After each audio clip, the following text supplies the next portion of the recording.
Welcome to the Relax into Love podcast, the place for spiritual, ambitious women to awaken to divine connection within themselves and their partner and manifest their most desired relationship with joy and ease. I'm Teal Elizabeth, your host, a spiritual love and relationship coach trained in the principles of feminine energy, NLP, and deep subconscious reprogramming. And through this podcast, it is my desire to inspire you on all things dating, relationships, and self-love. Now, on to the show. We are going live. Ooh, ooh, ooh, ooh. Happy Thursday, everyone. Happy Thursday. Oh, feels good to be alive. Today, I want to talk about how to know if you're being too much in your masculine energy and what exactly masculine energy really looks like, feels like, and how our environment can really cultivate those feelings of masculine energy. And this is something that is really, really important to really discover and uncover for yourself as the number one thing that you can start to figure out first on this whole relationship love journey, right? And for all of you that are jumping on, just give me a little thumbs up, giving me a little hi if you're here. This is so incredibly important to bring awareness to masculine energy and feminine energy. I'm going to talk more about feminine energy in other videos and other live streams, but I want to really talk about how do you identify masculine energy? Because this is where I think a lot of you may be at right now, right? I hear a lot of things from women saying, I feel like my entire life I've just had to be hustling, right? Or I've been in that mom mode and I've had to take care of the house, take care of the kids, take care of the finances, take care of the job, take care of everything. When is someone to actually take care of me for a change, right? And also, just in terms of just being in this modern day, it is a very masculine-driven type of culture. We are praised and we are celebrated for being in our masculine energy. And before I really dove into this whole world of relationship coaching and stepping into becoming a love coach, I didn't even understand and even know that there was something called masculine versus feminine energy. So if this is a new concept for you, that's okay. Just bear with me here because this is going to blow your mind, right? I was having a conversation with a client the other day, and she was mentioning just that she was realizing that everything in her life up until this point has been cultivating this energy of masculine energy. And when I talk about that, I want you to think about it, right? When I think about masculine energy, it is this concept of being in a very strong presence, right? Being very leaning forward, goal setting, achieving, putting to-do lists out there and getting things done, strategizing, planning, controlling. It's a very, very comfortable place to be. And for most of us, this is what we've been grown up in. We've been taught from the time we were little girls that we need to strategize, push, control, prove, and step into this place of not needing a man and not needing anyone to take care of ourselves, right? Because in the past, I think this was a backlash from the past where we were very much diminished as women and we were taught that we had to lean on men and that men were kind of the breadwinners and men were the powerful figures of the family. And so there's been this huge backlash of like, okay, we don't need men. We get to be on our own. We get to be independent. We get to do it all ourselves. But what is happening is when we are so in our masculine energy, we are trying to bring that into relationships and it's backlashing and it's clashing and we are butting heads with men. And this is why it's so important to recognize, whoa, okay, maybe there's a whole nother way of doing this. Maybe there's a different approach to actually have success in relationships. And this modern day of women and relationships, it's confusing. It's confusing and it's messy. And that's why I really want to keep being here talking about this and bringing awareness to this, because we really get to redefine what it looks like to be a woman in relationships and in the world, right? We can choose to be in that masculine presence and that energy, but we also have to make sure that we know that when we do that, it's going to have certain consequences if we want to attract a masculine type of man, okay? And many of you, if you've been in this masculine state of being where you are feeling like you have to be the one that's responsible, you have to be the one that makes the decisions, you have to be the one that takes care of everybody else, this can be in a place where you have to feel in control, right? And that's not a bad thing. It's important so you can survive. But having that kind of energy can be very abrasive. It can be very stressful. It can create a lot of anxiety. It can create a lot of overfunctioning when we bring it into the relationship setting, right? Because if we are wanting to attract a masculine type of man, a man that is strong and a provider and a protector and someone that's going to care for us, if we show up in the relationship also from that space, then we're not making any space for him to actually be the man in the relationship.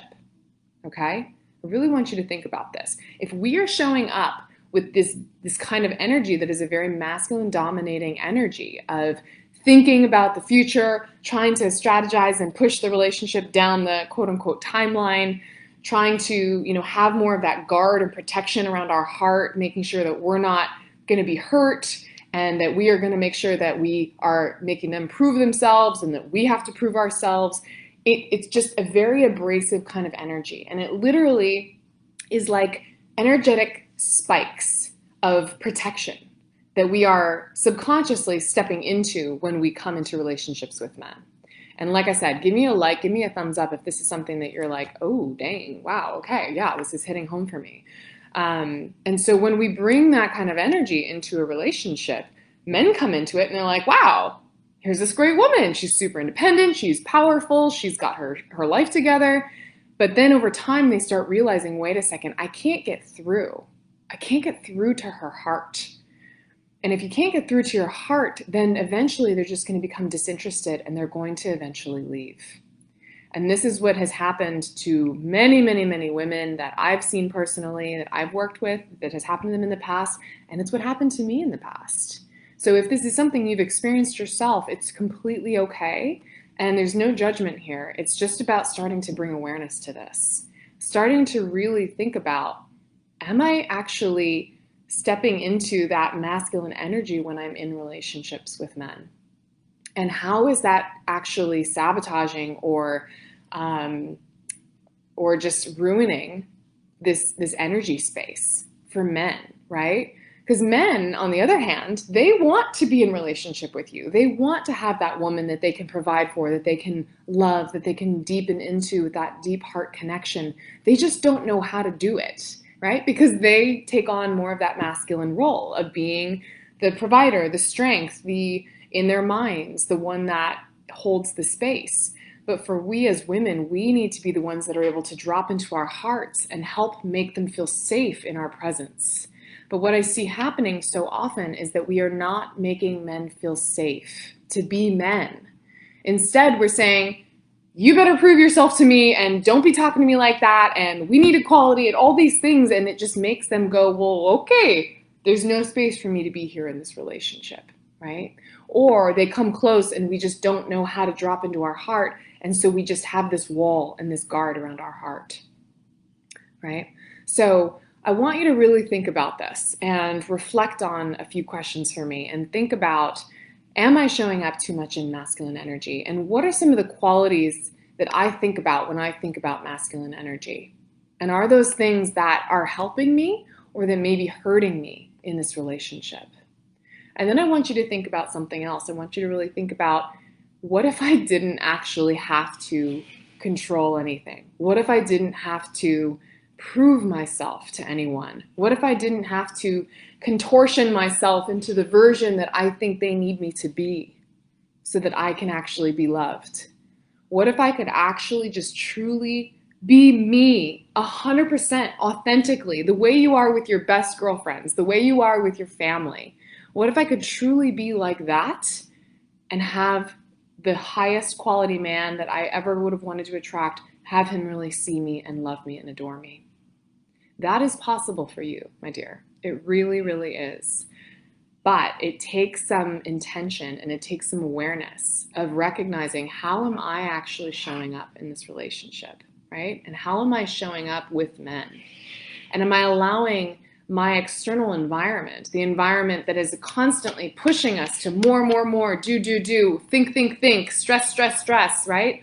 Is that environment helping me cultivate more masculine energy or feminine energy? right? And how do we actually shift out of that feeling of control, that feeling of needing to push things forward, that feeling of stress that maybe it's never going to happen for me, and really allow ourselves to step into this place of being able to relax.